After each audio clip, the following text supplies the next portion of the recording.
కృష్ణా బుడమేరు వరదలతో విజయవాడలోని అనేక ప్రాంతాల్లో ప్రజలు తీవ్రంగా నష్టపోయారు.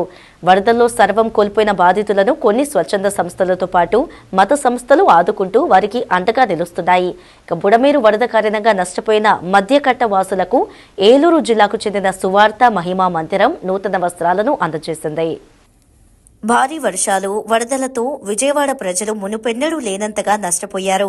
ఇళ్లలోకి వరద నీరు రావడంతో విలువైన వస్తువులతో పాటు వాహనాలు, నిత్యం వాడుకునే సామాన్లు, బట్టలు పూర్తిగా పాడైపోయాయి. దీంతో ప్రభుత్వంతో పాటు పలు స్వచ్ఛంద సంస్థలు, వ్యాపార వాణిజ్యవేత్తలు తమకు తోచిన సహాయం అందిస్తూ బాధితులను అన్ని విధాలా ఆదుకుంటున్నారు. ఈ క్రమంలో ఏలూరు జిల్లాకు చెందిన సువార్త మహిమా మందిరం ఆధ్వర్యంలో వరదలతో తీవ్రంగా నష్టపోయిన బుడమేరు మధ్యకట్ట వాసులకు నూతన వస్త్రాలను పంపిణీ చేశారు.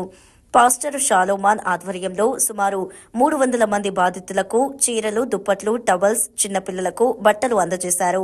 కష్టాల్లో ఉన్నవారిని ఆదుకోవాలనే ఉద్దేశంతో తమకు తోచిన సహాయం చేస్తున్నట్లు సువార్త మహిమా మందిరం కమిటీ సభ్యులు తెలిపారు.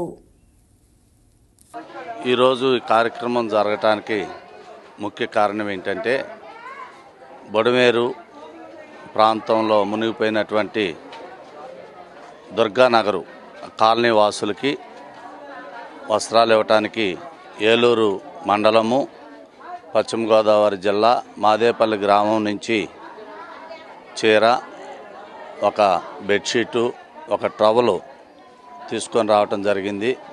నిరుత్సాహులైనటువంటి వారు కట్టుబట్టలు లేకుండా బయటకు వచ్చినటువంటి వారి కొరకు చిన్న సాయం చేయాలని ఆశ కలిగి ఆ ప్రాంతం నుంచి ఇక్కడ